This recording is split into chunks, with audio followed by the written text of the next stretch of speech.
ప్రమాదకరమైన పార్టీని అంత భయం లేకుండా అరేంజ్ చేసింది ఎవరు? ఇంతకీ ఈ రేవ్ పార్టీలో మందు మాదక ద్రవ్యాలతో పాటు ఇంకేం జరుగుతాయి?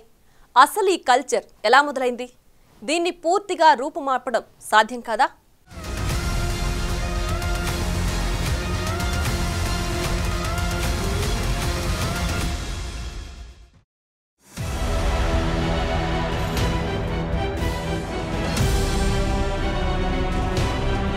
బెంగళూరులో జరిగిన ఈ రేవ్ పార్టీలో ఇప్పటికే 5గురిని అదుపులోకి తీసుకున్నట్లు పోలీసులు తెలిపారు. నిర్వాహకుడు లంకపల్లి వాసుతో పాటు అరుణ్, సిద్దికి, రణ్ధీర్, రాజ్భవ్ అనే వ్యక్తులను పోలీసులు అరెస్టు చేశారు. ఇందులో సిద్దికి, రణ్ధీర్, రాజ్భవన్లను డ్రగ్స్ పెడలర్లుగా పోలీసులు ఎఫ్ఐఆర్ నమోదు చేశారు. ఇక కీలక నిందితుడైన వాసు బర్త్డే పార్టీ పేరుతో ఈ రేవ్ పార్టీ నిర్వహించినట్లు గుర్తించారు.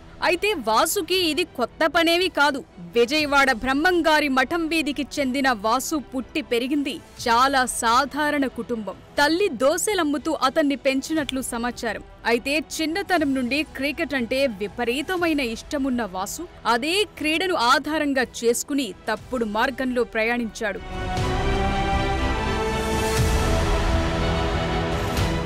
క్రికెటర్గా ఎదగాలన్న అతని లక్ష్యాన్ని పక్కన పెట్టి బుకీగా మారాడు వాసు. క్రికెట్, హాకీ, కబడ్డీ ఇలా ప్రధాన క్రీడల బెట్టింగుల్లో బుకీగా వ్యవహరించాడు. బెంగళూరు, చెన్నై, ముంబై, విశాఖపట్నం, హైదరాబాద్, విజయవాడ, తిరుపతి, చిత్తూరు, కర్నూలు తదితర ప్రాంతాల నుంచి బెట్టింగులు నిర్వహించేవాడు. ఇలా పెద్ద సంఖ్యలో పలు రాష్ట్రాల్లో బెట్టింగ్ నెట్వర్క్ ను ఏర్పాటు చేసుకున్న వాసు విజయవాడలోనే దాదాపు 150కి పైగా బెట్టింగ్ కేంద్రాలను ఏర్పాటు చేసుకున్నాడని సమాచారం. ఆ తరువాత వ్యాపారాలను విస్తరించి హైదరాబాద్, బెంగళూరు నగరాల్లో పబ్లు నిర్వహించే స్థాయికి వెళ్లాడు.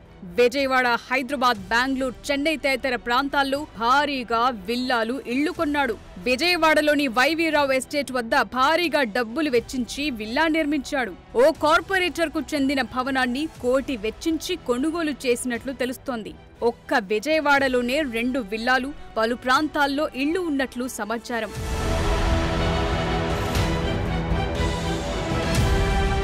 ఇంత విలాసవంతమైన జీవితానికి దగ్గరైన వాసు ప్రస్తుతం ముంబైలో అద్దె భవనంలో ఉంటూ బెట్టింగ్ వ్యవహారాలు నడుపుతుంటాడని దర్యాప్తులో తేలింది. అయితే 15 ఏళ్లలోనే అందనంత స్థాయికి ఎదగటానికి పోలీసుల సహకారం ఉందనే అనుమానాలు లేకపోలేదు. ఇలా ముడుపులతోనే తన కార్యకలాపాలను ఎలాంటి అడ్డంకి లేకుండా నిర్వహించేవాడని తెలుస్తోంది.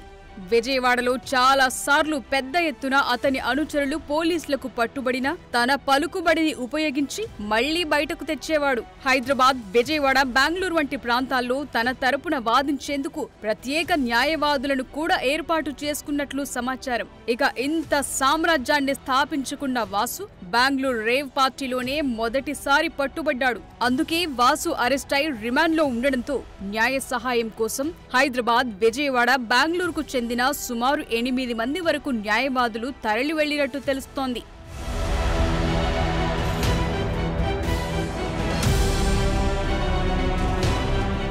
అయితే గతంలో చాలా మంది రేవ్ పార్టీలు నిర్వహించి పట్టుబడిన సెలబ్రిటీలు ఎందుకు ఈ పార్టీల్లో పాల్గొంటారనేది సాధారణంగా ఎదురయ్యే ప్రశ్న. అలాగే పోలీసులు పబ్లపై రైడ్ చేయకుండా రేవ్ పార్టీలపై ఎందుకు రైడ్ చేస్తారు లాంటి సందేహాలు కూడా చాలా మందిలో ఉండొచ్చు. అయితే సాధారణంగా మద్యం సేవిస్తూ సంగీతాన్ని ఎంజాయ్ చేస్తూ డాన్సులు వేయటం పబ్బుల్లో చూస్తుంటాం. కానీ రేవ్ పార్టీలు అంతకు మించి. మొదట్లో మ్యూజిక్ కోసమే పుట్టినప్పటికీ రాను రాను ఈ రేవ్ పార్టీ కల్చర్ లో ఉన్న వెరైటీ వ్యసనంగా మారింది. చట్టవిరుద్ధమైన కార్యకలాపాలకు వేదికయింది. మద్యం మాత్రమే కాకుండా యాంఫెటమిన్, LSD, కెటామైన్, మెథాంఫెటమిన్, కొకైన్, గంజాయి వంటి వాటితో పాటు కొత్తగా వస్తున్న ప్రమాదకరమైన మాదక ద్రవ్యాలు రహస్యంగా వినియోగించటం ప్రారంభమైంది. ఈ పార్టీలను 24 గంటల నుంచి 3 రోజుల పాటు నిర్వహిస్తారు. అయితే రేవ్ పార్టీకి పరిచయస్తులను మాత్రమే ఆహ్వానిస్తారు. కొత్త వారిని రేవ్ పార్టీలకు అనుమతించరు. కొత్త వారి వల్ల సమాచారం బయటకొస్తుందని అనుమానిస్తారు. అయితే కొత్త వారు ఇలాంటి చోటుకు వెళ్లాలంటే సీనియర్ రేవర్ల హామీ మేరకు వారితో పాటు వెళితేనే ఎంట్రీ ఉంటుంది. అలా కొత్తగా వచ్చేవారు ఎంతమంది కొత్త వారిని తీసుకొస్తే అంత డిస్కౌంట్లు కూడా వస్తాయనే టాకుంది. అందుకే సీనియర్లు కొత్త వారిని ప్రోత్సహించి ఈ కల్చర్ కు అలవాటు చేస్తుంటారు. అసలు మాదక ద్రవ్యాలను ఎంతమందికి విక్రయిస్తే అంత లాభం కనుక కొత్తవారు ఎంతమందొస్తే నిర్వాహకులకు అంత లాభం కూడా. ఇక పార్టీ ఇన్విటేషన్ కూడా అంతే రహస్యంగా సెలెక్టెడ్ గ్రూపుల్లో కోడ్ పేరుతో సర్క్యులేట్ అవుతుంది. అందుకే రేవ్ పార్టీలు విపరీతంగా జరుగుతున్నా పట్టుబడేవి మాత్రం కొన్నే ఉంటాయి.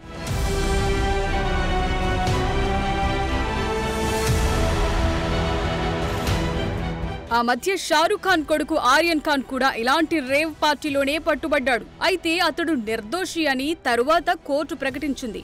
ఇలా రేవ్ పార్టీలో పట్టుబడిన చాలా మంది సెలబ్రిటీలు సైలెంట్ గా సైడ్ అయిపోవటం, ఈసారి మరింత జాగ్రత్తగా పార్టీల్లో పాల్గొనటం నడుస్తోన్న చరిత్ర. ఈ పార్టీల్లో పెద్ద వ్యక్తుల ప్రమేయం ఉండడంతో దీనిపై చర్చ కూడా పెరుగుతోంది. రాను రాను వాటి వ్యాప్తి కూడా పెరుగుతోంది. ఇది పెద్ద నగరాలతో పాటు చిన్న పట్టణాల్లో కూడా ప్రవేశిస్తోంది.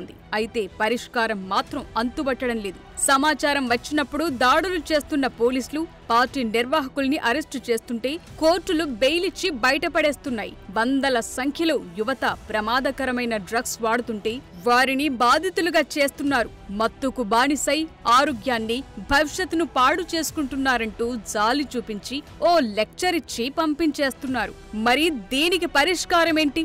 ఇలా అయితే ఈ రేవ్ పార్టీలు ఆగేదెలా? ఇప్పుడు ఈ ప్రశ్నలకి సమాధానం దొరకాల్సి ఉంది.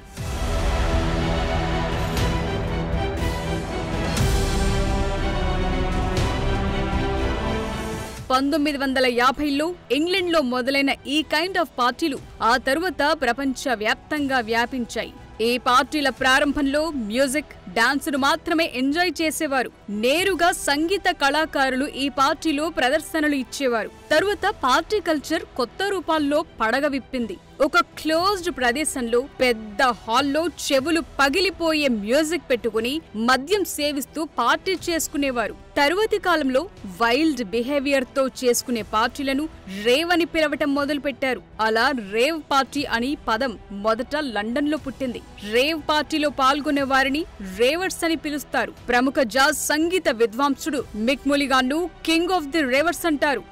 క్రమంగా ఈ రేవ్ పార్టీ కల్చర్ చట్టవిరుద్ధమైన కార్యకలాపాలకు వేదికైంది. మద్యంతో పాటు అమ్మాయిల డాన్స్, అశ్లీల నృత్యాలు చేయించటమే కాకుండా విశృంఖలమైన శృంగారానికి వేదికయింది. రేవ్ పార్టీలోకి ఎంటర్ అయితే పూర్తి స్వేచ్ఛ, ఎలాంటి అడ్డంకి ఉండదంతే. అందుకే ఈ పార్టీలకు యువతులను ఎక్కువగా ఆహ్వానిస్తున్నారు నిర్వాహకులు. అందులో భాగంగానే సినిమా సెలబ్రిటీల క్రేజ్ ను కూడా ఉపయోగించుకుంటున్నారు.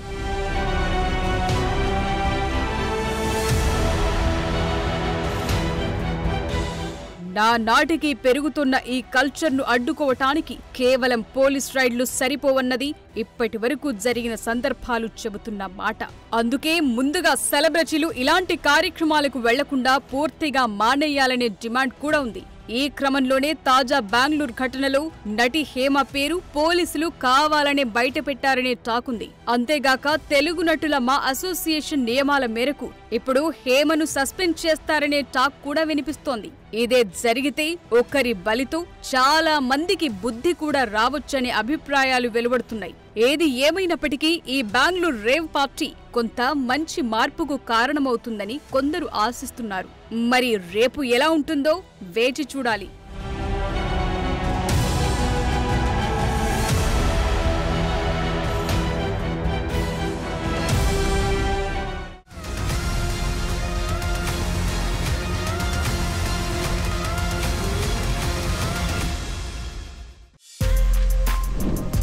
For more videos like this, subscribe Big TV channel.